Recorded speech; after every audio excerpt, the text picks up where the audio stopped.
გამარჯობა. პირველ რიგში მოგესალმები.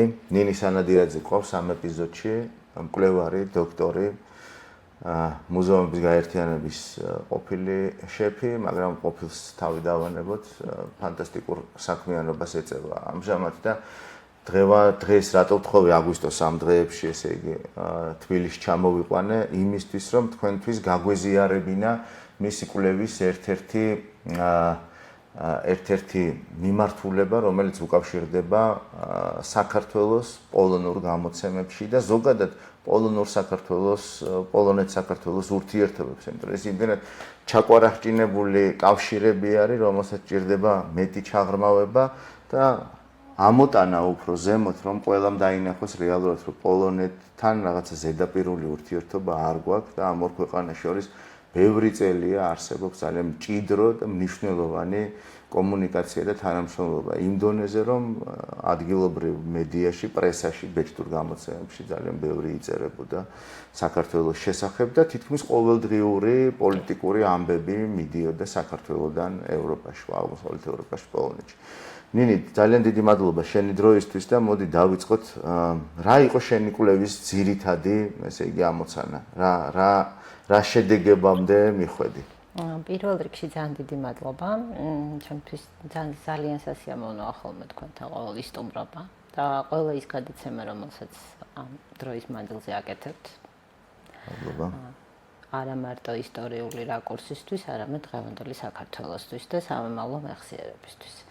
რაც შეეხება კვლევას, რომელიც 4 თვის მანძილზე მიმდინარეობდა, ეს იყო ერთ-ერთი საინტერესო კვლევა, რომელიც კრაკოვის საერთაშორისო ცენტრმა სამეცნიერო გრანტის ფარგლებში, პოლონია ტრეჟორი ესეთი დიდი ორგანიზაცია და ჩემი მთავარი ამოცანა იყო მეხსიერების კონტექსტი, რაც ყოველთვის ძალიან მაინტერესებს და მნიშვნელოვანია ხოლმე, არა მარტო საქართველოსთვის, არამედ საქართველოს ადგილი აი ამ დიდ ევროპულ ოჯახში, განსაკუთრებით პრესაში. თავიდან, როდესაც, რა თქმა უნდა, დარწმუნებული ვიყავი, რომ იქნებოდა მასალა, მაგრამ ის მასალა, რომელიც აი 4 თვის მანძილში არა მარტო კრაკოვის სამეცნიერო ბიბლიოთეკაში, არამედ პოზნანის, ვროცლავის და სხვა ქალაქების ბიბლიოთეკებში აღმოჩნდა, იყო წარმოუდგენელი. ეს არის 2500-ზე მეტი ერთეული მასალა და ეს არ არის მხოლოდ საინფორმაციო ნიუსები, ან ახალი ამბები, ეს არის საკმაოდ დიდი და მრავალფეროვანი მასალა. მე 4 თვის მანძილზე შედეგები, ან რა თქმა უნდა, ანგარიში სრულად არის და მიმდინარეობს წიგნზე მუშაობა, რომელსაც ასევე მთლიანად კრაკოვის სამეცნიერო ცენტრი მასპინძლობს, შეიძლება ითქვას. დაახლოებით 2 წელი გვაქვს იმისთვის, რომ დავასრულოთ, მაგრამ პირველადი მონაცემებით არის ერთ-ერთი საინტერესო მიმართულება, რომ საქართველო 1880-დან 1921 წლის ჩათვლით. დაახლოებით ეს პერიოდი გვაქვს ჯერჯერობით შესწავლილი და მთელი მასალა იყოფა, მე აღარ წავალ ისე შორს რა კავშირები აქვს უკვე რამდენიმე საუკუნის მანძილზე საქართველოს, მაგრამ ძალიან მნიშვნელოვანი იყო, რომ დაგვენახა რა ხდება, როგორ ხედავს საქართველოს პოლონური პრესა და ეს არ არის ერთი და ორი გაზეთი.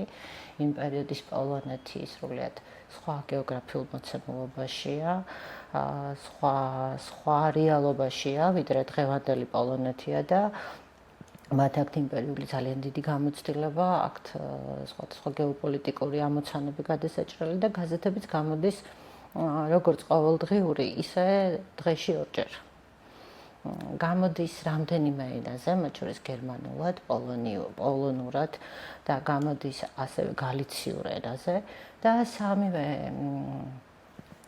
მიმართულების გაზეთში ძალიან დიდი ინტერესია საქართველოზე, არა მარტო ტიფლისზე.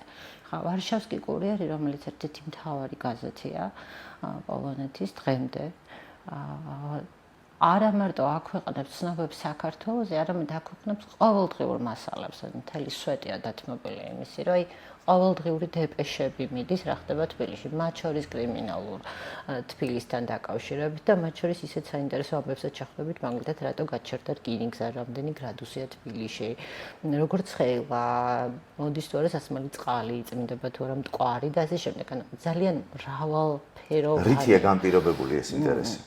საქართველოს ძალიან საინტერესოა დიდ ყურადღებითაც შემდგარ ეს არის კარი იმ იმპერიულ კონტექსტში და უკვე 1870-იანი წლებიდან ჩნდება პოლონეთის სხვადასხვა გაზეთში ძალიან საინტერესო განაცხადი. ხა მაგალითად დღეს წარმოუდგენელია ვარშავიდან თბილისამდე მატარებლით მოსვლა.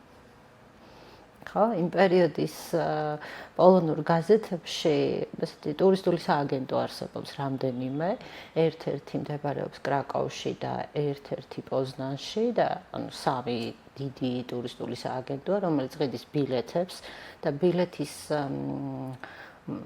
მოქმედების ხანგრძლივობა არის 3 თვე და იყიდება ორმხრივი ბილეთით, ვარშავა, ოდესა, ოდესა, თბილისი, თბილისი, ბათუმი. და რა თქმა უნდა, გარდა ბილეთის შეთავაზებისა, არის ძალიან საინტერესო აღწერა თბილისთან დაკავშირებით.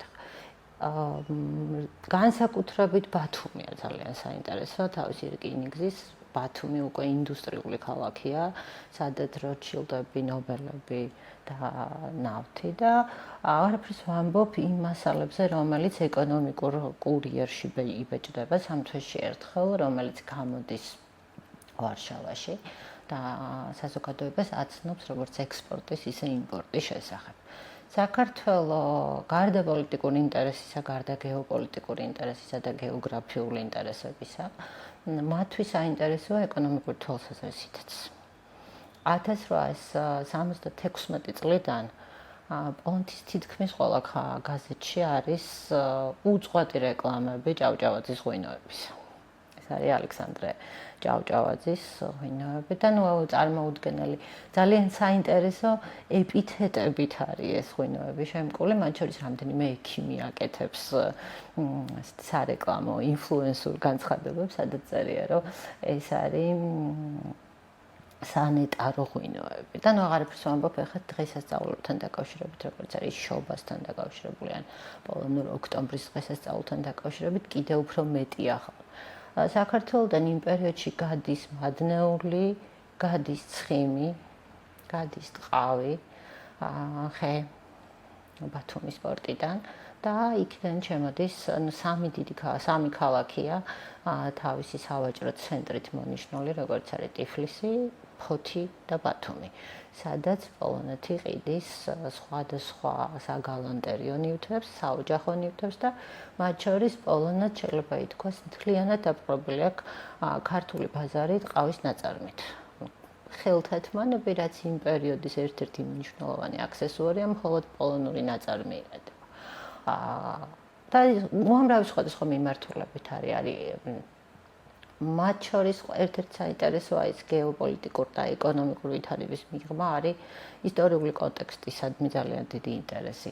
ერთ-ერთი პირველი ადამიანი, რომელიც პოლონეთის 3 დიდ გაზეთში იწყებს ათენომი, ვარშავსკი კურიერი და კურიერი, საქართველოს შესახებ ბეჭდას, ეს არის ჩვენთვის ყოველთვის ძალიან კარგად ცნობილი და ნაცნობი არტურ ლაისტი, რომელიც ბეჭდავს საქართველოს შესახებ, საქართველოს ისტორიის შესახებ, საქართველოს ასეთი ისტორიული კონტექსტის შესახებ და არაერთი წერილია ქართული ლიტერატურის შესახებ. ხედ ნიკოლოზ ბარათაშვილზე ამეწყობა ძალიან დიდი.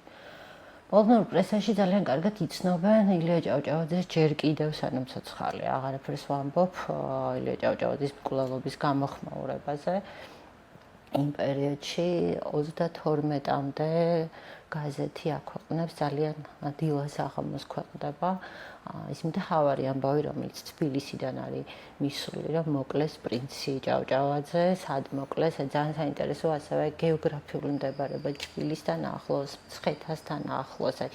ბევრი ზუსტად არის ყველა ლოკაცია მეთითებული. აბსოლუტურად ყველაფერი და ეს კიდე იმას მიანიშნებს, რომ თბილისიდან უზრუნველყოფა იმისა, რომ ყოველდღე მიდის გაზეთები, განსაკუთრებით 1905 წელი არის ძალიან დატვირთული, იმიტომ რომ ეს რევოლუციური პერიოდია და ყველა ამბოხება თუ კი სადმე რომელიმე საწარმოში ორი მუშა ამბოხდა ან სამსახური გაცდინა ყველაფერი დეტალურად იბეჭდება.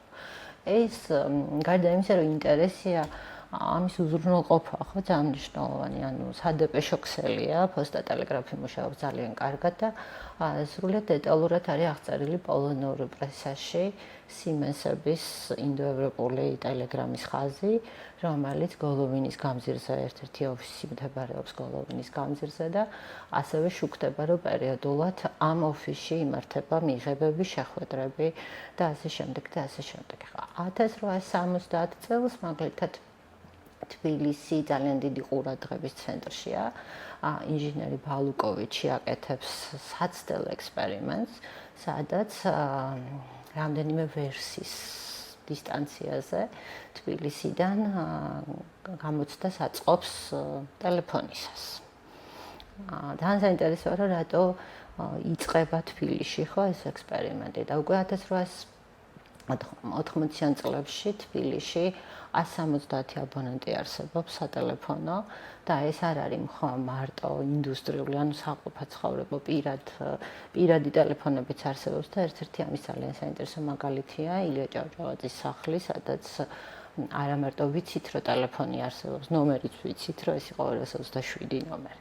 და ეს ორმხრივი ანარეკლი არის ძალიან საინტერესო, იმიტომ რომ ერთის მხრივ პოლონეთის გაზეთებში იბეჭდება ძალიან ბევრი ინფორმაცია საქართველოზე, სხვადასხვა ქალაქებზე და მოვლენებზე და მეორეს მხრივ გაზეთი ივერია ფეხდაფეხ მიყვება მთელ ამ პროცესს, მათ შორის საინჟინრო ტექნოლოგიებს, მათ შორის სავაჭრო მიმართულებებს და იმპერიის წინააღმდეგ ბრძოლასაც. ძალიან საინტერესო არის მთელი ეს ჩამონათვალი პრინციპში და გარდა ამისა, აი მაგალითად ივერიისთვის საინტერესო რა არის? ხო, საქართველოში, იმ პერიოდის საქართველოში არაერთი პოლონელი მნიშვნელოვანი ფიგურა უკვე ძალიან ცნობილია, არაფერს ვამბობ გერმანული წარმომავლობის არტურ ლაიცზე, რომელიც შეიძლება ითქვას, რომ პოლონეთის ტერიტორიაზე დაიბადა და იხლანდელ გეოგრაფიულ მდებარეობაშია გერმანია. თორემ მაშინ იმ პერიოდის გეოპოლიტიკურ ვითარებაში ეს არის პოლონეთში გაზრდილი, პოლონურ სკოლაში ნასწავლი და ჰენრიხ რინევსკი, რომელიც საქართველოში უკვე არის ძალიან კარგად არის ჩართული იმ პერიოდის როგორც საგანმანათლებლო, ისე კულტურულ ცხოვრებაში და რა თქმა უნდა ეს ადამიანები ორმხრივ კორესპონდენციაში არიან ჩართული, თავიანთ მეგობრებს წერენ საქართველოს შესახებ და არტურ ლაისტი არის უკვე ვარშავსკი კურიერის თანამშრომელიც. ის რეგულარულად მეჭდავს საქართველოს შესახებ. და რეგულარულად ჩუქდება ასევე პერიოდის მშენებლობები, რომელშიც პოლონელი არქიტექტორები იღებენ მონაწილეობას. ანუ ეს ორმხრივი ინტერესია ძალიან საინტერესო და ასევე არსებობს ის მთავარი ინტერესი, რომელიც არის იმპერიის წინააღმდეგ ბრძოლა. პოლონეთი იმ დროს, ანუ 1880-დან აი 21-მდე ამ კვლევის პერიოდში პოლონეთი არის ერთადერთი თუ ერთ-ერთი ფანჯარა მაინც საქართველოს ევროპაში. ამ ეტაპზე მე შემიძლია ვთქვა, რომ ერთ-ერთი, რომელიც ჩემთვის ცნობილია, თუმცა მე არ ვიცნობ კვლევას, რომელიც სხვა ქვეყნების ან სხვა პერიოდის სხვა გამოცემებში არის და ჩემთვის არ არის ცნობილი, ვინმე თუ შეუსწავლია რომელიმე ქვეყანაში გამოცემული ან ევროპის სხვა ქვეყნებში გამოცემული პრესა. საქართველოს აი განსაკუთრებით კრაკოვსკი კურიერში, ათენუმში, ვარშავსკი კურიერში, ლიტერატურულ ვესნიკში იბეჭდება ევროპის დიდ ქალაქებთან ერთად, ანუ პარიზი, ლონდონი, ტიფლისი. დაახლოებით ესე მოდის ხოლმე. ეს არ არის კავკასიის ველი ცალკე.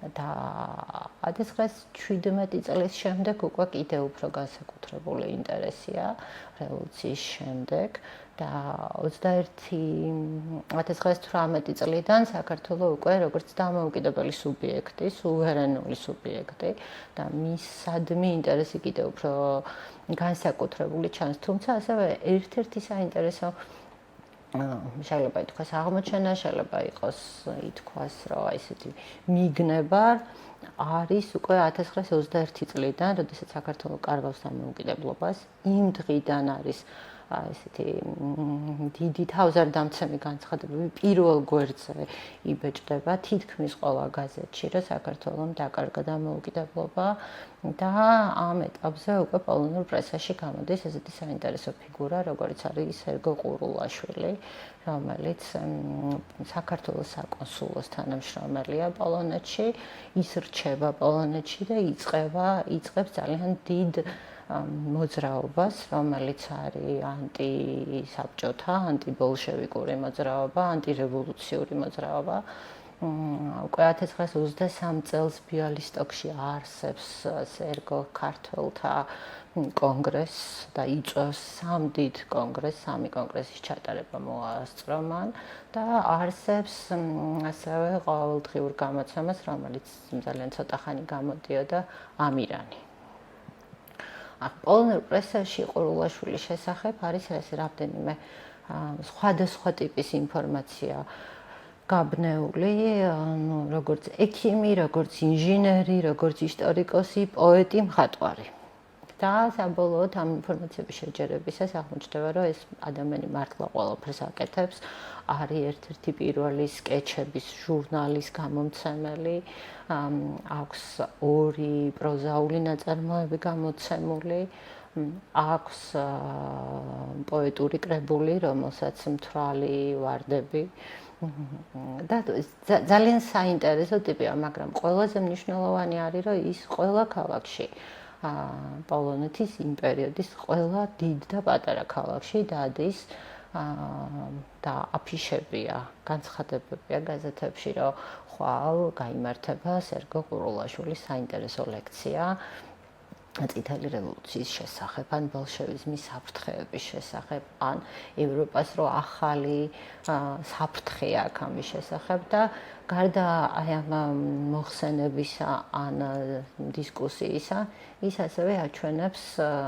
საქართველოს შესახებ არის ცალკე გაყოფილება, რომ ის ყვება საქართველოს ისტორიული წარსულის შესახებ. სამწუხაროდ ჯერჯერობით მიუკლეველია მასალა, ეს ხელშესახები მასალა, რას აჩვენებდა. იმიტომ რომ რამდენიმე განცხადება, სადაც არის, რომ იქ არის ცოცხალი სურათების ჩვენება. რა არის ეს ცოცხალი სურათები, ეს არის აფიშები, ეს არის იმ პერიოდის ფოტომასალა, თუ ჯერჯერობით მიუკლეველია. მაგრამ საინტერესოა მისი ბედიც, ხო, 1927 წლამდე ის აქტიურად და 1927 წელს ძალიან უცნაურ ვითარებაში კლავენ მას. კლავენ, იმიტომ რომ ძალიან პოპულარულია. 1924 წლიდან 26 წლამდე ის უკვე ვარშავსკი კურიერის ყველაზე დიდი გაზეთი. ეს არის უზარმაზარი გაზეთი, რომელიც განსაკუთრებულ შემთხვევაში გამოდის დილას საღამოს. და ფარავს მთელ პოლონეთს, რომელიც მაშინაც ძალიან დიდი იყო, როგორც დღეს არის. და მისი ტექნიკური რედაქტორი ხდება და სალკე სვეტი აქვს, რომელიც სადაც არ იბეჭდება მხოლოდ საქართველოს შესახებ, არამედ კავკასიის შესახებ ამბები. ამიტომ ბევრი საინტერესო სახელი ჩდება იმ პერიოდის და შემიძლია თამამად თქვა, რომ იმ პერიოდის პოლონეთი მიმდინარე მოვლენებს იცნობს ძალიან კარგად საქართველოში, მათ შორის რკინიგზის, ბათუმის ამბებს, ნობელების ამბებს იცნობს ძალიან კარგად, საინჟინრო ტექნოლოგიებს იცნობს და საქართველოს წიაღისეულსაც ძალიან კარგად იცნობს, რამდენი წყალია, რამდენი მდინარეა. ეს საინტერესოა, სამ თვეში ერთხელ ეკონომიკური მიმოხილვა იბეჭდება, სადაც გარდა ექსპორტ-იმპორტისა ასევე იბეჭდება მათთვის საინტერესო ქვეყნების სასარგებლო წიაღისეულის შესახებაც. ანუ ეს არის ესეთი კვლევითი ინფორმაციები, სადაც ადამიანები ჩამოდიან საქართველოში, იწყებენ ჩანიშვნებს, რა შეიძლება გაკეთდეს. ორი ძალიან საინტერესო მასალა, სადაც აი შავი ზღვის აუთვისებლობის შესახებ ესეთი წუხილია, რომ საქართველოს აქ რამდენიმე გასასვლელი, ანუ განსაკუთრებული აქცენტი არის ფოცზე. იმ პერიოდის ფოცზე. ძალიან საინტერესოა. თუ არის აი ამ ყველაფერთან ერთად ადამიანური კავშირები პოლიტიკურ დონეზე, ან საშუალო დონეზე, ან უბრალოდ ჩვეულებრივი რიგითი ადამიანების ურთიერთობების შესახებ თუ არის რამე კი, რა თქმა უნდა, არის ასევე საინტერესო განცხადებები ვრცელდება, ეს დეპეშების სახით, რომ საქართველოსთან მიიღეს ინფორმაცია, რომ მაგალითად აქორწინდა ქართველი თავადი პოლონელ ქალზე ან პოლონელი ქალი გათხოვდა. მაგრამ ასევე საინტერესო, რასაც გვაძლევს, აი თბილისის ურბანული კონტექსტის შესახებ, ძალიან ასეთი ივერიასთან ერთად შეიძლება ასეთი სარგისებული პარალელი გავაკეთოთ, რომელიც მაღაზიებსაც ძალიან კარგად ყვება თავის დაახლოებით. თბილისის მუზეუმის გაერთიანებას ჰქონდა ესეთი საინტერესო გამოცემა თბილისთან დაკავშირებით, გალაქტიანი და თბილისი, ილია და თბილისი, ილიას თბილისი, სადაც აი ზუსტად ამ პირადი წერილებით ვეძებდით დასახელებებს და ესეთი ურბანული ქსოვილი საინტერესოდ ჩანდა ხოლმე, რომელიც არ იყო მაინც ან სავაჭრო მიმოხილვა ან ეკონომიკური ურთიერთობების წერილი, მაგრამ მაგალითად ილია ჭავჭავაძემ სადუყი და ოლღა გურამიშვილ სამკაული ლაქსენის ოქროულობის მაღაზიაში და ამ პოლონურ გაზეთებში საინტერესოდ ჩანს დასახელებები, ქუჩები და მაღაზიების სახელები, სად იყიდება პოლონური ნაწარმი. განსაკუთრებით შუშა. ბევრი რამის ბევრი მიმართულების ამოღება შეიძლება იქ გარდა ეკონომიკური მიმართულების არის ეს ლიტერატურული ინტერესები. მაგრამ ასევე საინტერესო ამბავია, როდესაც აი თბილისიდან მიდის ერევნის და ბაქოს შესახებ ინფორმაციები. ან თბილისი არის ადგილი, სადაც კავკასიის მთელი საინფორმაციო კონტექსტი და იყრის თავს, როგორც ტელეგრაფი მუშაობს ძალიან კარგად, იმიტომ რომ დილას აღამოს აიხა ილია ჭავჭავაძის მკვლელობის შესახებ 6 წყარო ყავს პოლონურ გაზეთს და 6-ვე ჩვენც გასაგებია ხო გაზეთი ისარში როცა გავრცელდა ასევე ძალიან ბუნდოვანი იყო იმ დღეს ამბავი რომ ოლღა გურამიშვილი დაიჭრა სამონტყოფეში მოხვდა თუ სად მოხვდა ასეთივე ბუნდოვანი ერთი გაზეთი პეჭდავს 4 ერთმანეთთან შეუსაბამო ჯერ ცოცხალი იყო და მერე გარდაიცვალა თუ ადგილზე მოკლეს თუ ვინ და ასევე ძალიან დიდი გამოხმაურება უკვე ოლღა გურამიშვილის აი ძალიან ნიშნულოვან აქტს, რომელმაც შეწყალების წერილით მიმართა, რომ ილიას მკვლელები შეეწყალებინა. ეს არ არის მხოლოდ გარდაცვალები ილია ჭავჭავაძის მკვლელობის შესახებ ინფორმაცია, მერეც დიდი ინტერესია ამის შესახებ. რამდენიმე ცნობა არსებობს წერა-კითხვის გამავრცელებელი საზოგადოების შესახებ და საკმაოდ ვრცლად არის აღწერილი, რომ ეს არის დიდი მოძრაობა, ეროვნული მოძრაობა. ილია ჭავჭავაძეზე წერენ არა როგორც მის ლიტერატურულ მოღვაწეობაზე მხოლოდ, ლიტერატურის კონტექსტში ცალკე განიხილება, მაგრამ მის აი საზოგადოებრივ როლზეა ძალიან მნიშვნელოვანი და ეს მსგავსი მასალები, რომ წერა-კითხვის გამავრცელებელი საზოგადოება პოლონელები, რომლებიც ცხოვრობენ თბილისში და ჩართულები არიან, პოლონური სკოლა, რომელიც არსდება, პოლონელთა საზოგადოება, რომელიც არის ჰენრიხ ხრინევსკის აქტივობები. ეს არის ის მთავარი კონტექსტები, რომელიც მათ აინტერესებთ ძალიან და აინტერესებთ არა როგორც თავიანთი წარმომადგენლები, პოლონელები ცხოვრობენ ქვეყნის გარეთ ემიგრაციაში, ძალიან ბუნებრივად აღიქვავენ, რომ ეს არის მათთვის ძალიან საინტერესო ქალაქი, ანუ ტიფლისი გარდა იმისა, რომ ასეთ ეკონომიკური ან სხვა მიმართულებით აღიქვება, ასევე ბევრი საინტერესო ინფორმაცია, ვინ ჩამოდის თბილისში. ძალიან საინტერესო. საინჟირო მიმართულება და საინჟირო მიღწევების ველი ძალიან. პოლონურ გაზეთებს რო გადავხედავთ, სრული არა მარტო გეოპოლიტიკური, არამედ ეკონომიკური ინტერესები, ესეთი კარგი კვლევითი მასალაა, რომ ქვეყანა იმ პერიოდში, ხო მათ ძალიან დიდი გამოცდილება აქვთ მედიის საქართველოსგან განსხვავებით ბევრად ადრე დაიწყო და თან რამდენიმე ენოვანი გაზეთი აქვთ. ძალიან მნიშვნელოვანია, რომ ეს ქვეყანას სახელმწიფო დონეზე მარტო არა, ადგილობრივ დონეზე, საქალაქო დონეზეც აინტერესებს რა ხდება ირგვლივ და ამას ძალიან ხელს უწყობენ როგორც ადგილობრივი, ნახე დღეს თანამედროვე სამყაროში მარკეტინგული მიმართულებაა, ხო, ადგილის მარკეტინგის, მაგრამ იმ პერიოდის პოლონური პრესა საქართველოს განიხილავს როგორც ერთ-ერთ მიზიდულობის წერტილად, სადაც შესაძლებელია ეკონომიკური სარგებლის მიღება, სადაც შესაძლებელია ასევე პოლონეთი გახდეს საქართველოსთვის ეკონომიკური ბაზარი, არა მარტო ღვინოების, არამედ მაგალითად ქართული ცხიმი, განსაკუთრებით ღორი და ღორის ცხიმი არის რაღაცა განსაკუთრებულად აღწერილი. მისი სამედიცინო თვალსაზრისითაც. ძალიან დიდი რაოდენობით გაქვთ გირჩი.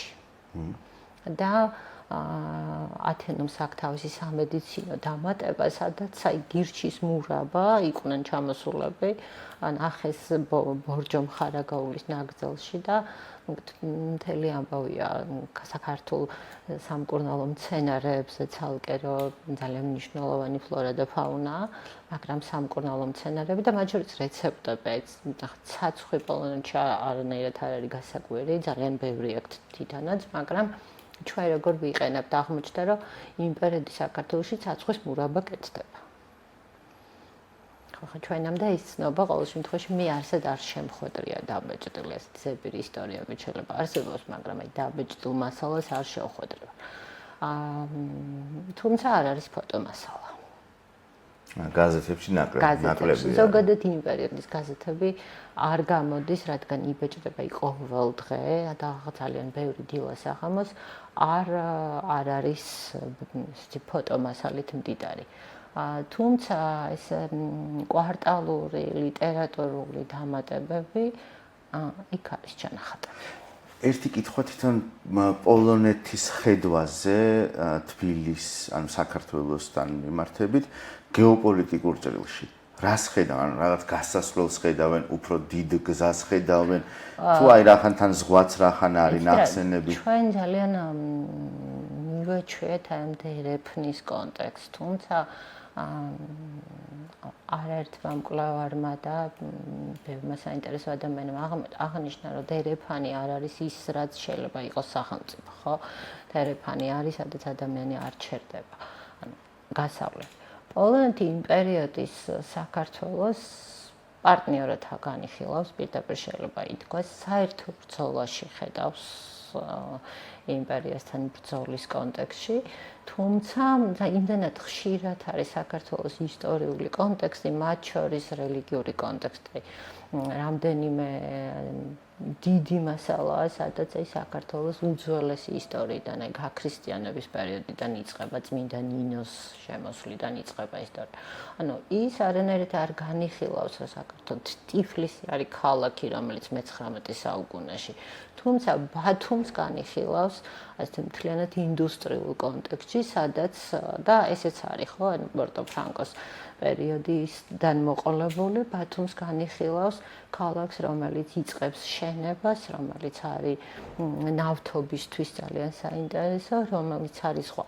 თუმცა აი ფოთს განიხილავს როგორც ევროპული ქალაქის დასაწყისი, იმიტომ რომ იწყება აღმშენებლობა, არაერთი მასალაა ნიკო ნიკოლაძეზე.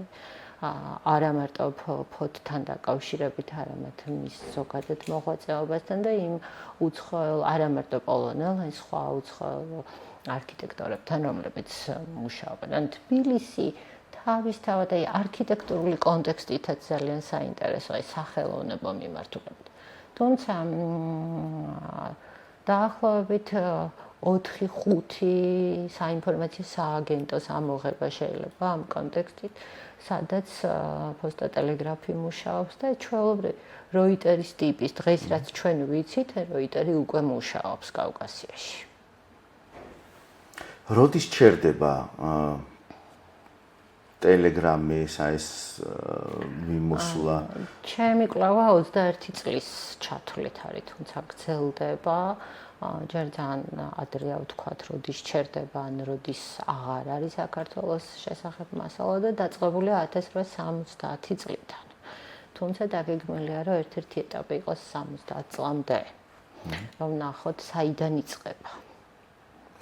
და მაშინ ჩემთვის იყო ამოსავალი წერტილი იყო აი სახელმწიფოებრიობის შენების პერიოდი, როგორ შუქდებოდა, ხო, როდესაც საქართველოს იწყებს აი მილია ჭავჭავაძესთან და დანარჩენ ადამიანებთან ერთად სახელმწიფოებრიობის მშენებლობას, ანუ სახელმწიფოს შენებას, რომელიც საფუძველი ჩაუყარა საქართველოს დამოუკიდებლობას. ანუ ეს იყო ეს ქრონოლოგიური ჩარჩო, რომელთაც დავიწყეთ.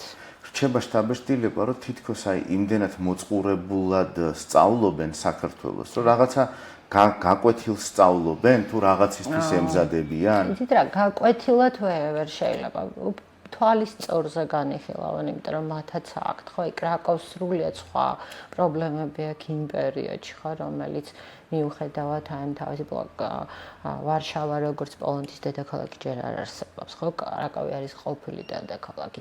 პოზნანი არის ერთ-ერთი ინდუსტრიული ქალაქი, რომელსაც ასევე თავისი ძალიან დიდი ისტორია აქვს, მაგრამ აი პარალელურ კონტექსტში განიხილება ხოლმე ყოველთვის ბიალისტოკი, რომელიც ზღვის ქალაქია და დღესაც ძალიან მნიშვნელოვანი გასასვლელია რამდენიმე მიმართულებით, ანუ ფოთთან და ბათუმთან კონტექსტში, ანუ მათ თავიანთი ინტერესები აქვს და ეს ძალიან კარგად ჩანს, იმიტომ რომ პოლონური პრესა იმ პერიოდში ძალიან ჭრელია.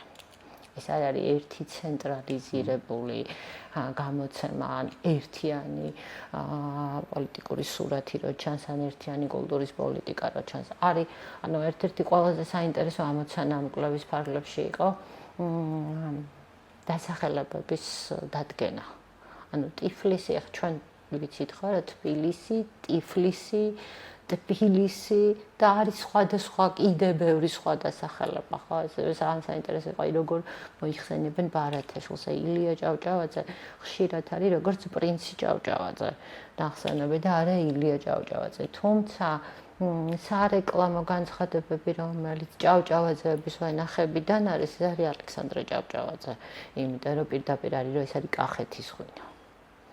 ხო, ამიტომ ამას ძალიან კარგად აჩვენებს ადგილობრივი კულტურის პოლიტიკა, ადგილობრივი პოლიტიკური სურათიც, იმიტომ რომ პოლონეთი იმ პერიოდში დაყოფილია. და პოლიტიკურ ელიტებთან, ანუ ადამიანურ ურთიერთობებზე კითხე, მაგრამ აი ძალიან მაინტერესებს პოლიტიკურ ელიტებთან რაღაცა კომუნიკაცია, რომ პოლიტიკური ელიტა საბოლოო ჯამში მაინც სამხედრო ელიტასთან არის რაღაც კავშირში და აღმოჩნდება, რომ 21-ის მერე ბევრი მაღალი რანგის ოფიცერი სწორედ პოლონურ არმიაში იწყებს სამსახურს. 1921 წლამდე საქართველოსთან ძალიან ბევრი ადამიანი მიდის სასწავლებლად, არა მარტო სამხედრო მიმართულებით, არამედ საინჟინრო მიმართულებითაც. ხო, სერგო ყურულაშვილიც ერთ-ერთია იმ საინჟინრო. თუმცა ძალიან სევდიანია ის სურათი, რომ ძალიან ბევრი ადამიანი, რომელიც მათ შორის სამხედრო კარიერას მისდევდა პოლონეთში, მათ არ დარჩათ არავინ, აი ყურულაშვილსაც არავინ არ ყავს მემკვიდრეები. თუმცა აი ბევრი წელი და გვიან 70-იან წლებამდე ყოველწლიურად მისი გარდაცვალების დღეს, მკვლელობის დღეს ის პატარა განცხადება იბეჭდება. ძალიან პოპულარული იყო ის სახელოვნებო ელიტებშიც, არა მარტო პოლიტიკური მიმართულებით, არამედ მას ყავდა ძალიან ბევრი საინტერესო მეგობარი მხატვრები, მწერლები იმ პერიოდის და აი ეს ენთუზიაზმი, რომ ბევრი სხვადასხვა გაზეთი ქონდა, ბევრი სხვადასხვა მიმართულების გამოცემას ხელმძღვანელობდა და ბევრი ადამიანს უწყობდა ხელს, რომ თავიანთი ლიტერატურული კარიერა რეკომენდაციებს უწევდა ახალგაზრდა მხატვრებს ან მწერლებს სხვადასხვა გაზეთში. მაგრამ რაც შეეხება სამხედრო მიმართულებას, ეს ღიად არ ჩანს პოლიტიკური თანამშრომლობის სურათი, თუმცა ჩანს ის ინტერესები, რომელიც აი ძალიან ხაზგასმით არის, რომ თუ ჩვენ ვიტყვით, რომ პოლონეთის საქართველოს არის საინტერესო არა მარტო პოლიტიკური თვალსაზრისით, არა მარტო გეოპოლიტიკური თვალსაზრისით, არამედ ეს ბრძოლის კოდ.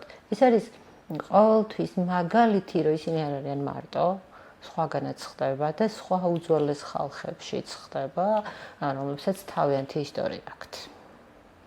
თუმცა ასევე ძალიან საინტერესოდ ჩანს ხოლმე ეს 1905, 1907, 1917 წლის განსხვავებული მიმართულებები, ხო, როგორც საქართველოში იმ პერიოდში ძალიან აქტიური 1905 წელს ძალიან აქტიურია ერთი სააგენტო, რომელიც ეს რევოლუციურ ამბებს, ან რევოლუციურ შემართების თითქმის ყოველ დღეში ორი განცხადება ქვეყნდება ხოლმე, რომ ამბოხდა ბატონს უარი უთხრა მიწასთან დაკავშირებული პრობლემა.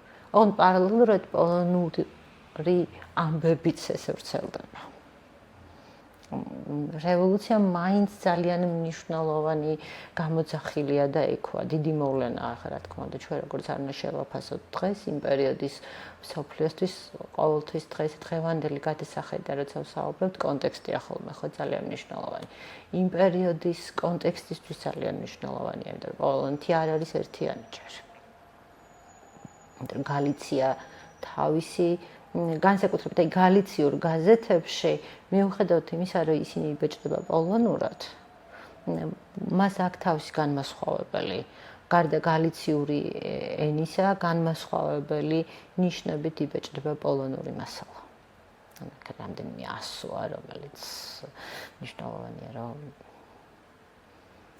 ძალიან საინტერესოა. აპირებ გაგრძელებას 21-ის შემდეგ პერიოდზე უკვე. კი, აუცილებლად უნდა გავაგრძელოთ, იმიტომ რომ მე კიდევ უფრო ძალიან საინტერესო იქნება და მთელი კვლევა დაგეგმილია დაახლოებით 2 წლის მანძილზე, იმიტომ რომ გარდა აი ეს 2000 ერთეული, 2000-ზე მეტი 2300 ერთეულია ამ პერიოდში მონიშნული. გამზადებულია კვლევა, რომელიც კრაკოვის სამეცნიერო ბიბლიოთეკაში მათაც ძალიან როგორც თვითონ ამბობენ, მათთვისაც ძალიან მნიშვნელოვანია, იმიტომ რომ ეს ფაქტოიდების შეკრება, რომელიც სხვა მკვლევარებსაც დაეხმარება, აქამდე არ მომხდარა. ფაქტოიდები სხვადასხვა მიმართულებით დაალაგდა, როგორც ეკონომიკური, ისე ტოპონიმიკის მიმართულებით, ისე სახელების მიმართულებით, ვინ რამდენჯერ არის ნახსენები და რომელ წელს და რომელ გაზეთში და ასე შემდეგ. ამიტომ მრავალმხრივი და მრავალგანზომილებიანი იქნება საბოლოო შედეგი, რაც ჩვენთვის ქართული საზოგადოებისთვის ძალიან საინტერესოა, ისტორიოგრაფიისთვისაც და თავარია მათ აქ წარმოუდგენელი ბიბლიოთეკა შეიძლება ითქვას, აბსოლუტურად ყველაფერია გაციფრულებული. გარდა აი ამ ქართული მასალისა, რომელიც პოლონურ პრესაში საინფორმაციო მიმართულებით არის ორი დიდი გამოცემა, რომელიც არის საქართველოს შესახებ, 19 საუკუნის საქართველოს ისტორიას იმ პერიოდის თანამედროვე გამოცემებია და ახლა პოლონეთისგან ჩვენ ამ ბევრი რამე გვაქვს სასწავლი მეხსიერების კონტექსტის თვალსაზრისით, იმიტომ რომ დღემდე მუშაობს მეხსიერების ინსტიტუტი, რომელიც იკვლევს არა მარტო ინახავს და აღწერს, არამედ იკვლევს მიზეზ-შედეგობრივ კავშირებსაც, ხო, რომელიც მთლიანად საგანმანათლებლო და კულტურის პოლიტიკაში ძალიან მნიშვნელოვან შედეგს და გავრცელებას პოვებს. ხო, პოლონური მუზეუმების მაგალითზე თუ ვნახავთ, მთლიანად ამ მეხსიერების კვლევის კონტექსტია. შესანიშნავი ერთი კითხვაც 1880 წლამდე პერიოდის შესწავლასაც გეგმავთ? აუცილებლად. და რომელი პერიოდიდან? იცით რა, ვფიქრობ, რომ გავყვეთ 1880 წლიდან უკან. სანამდეც მივა. სადამდეც მივა.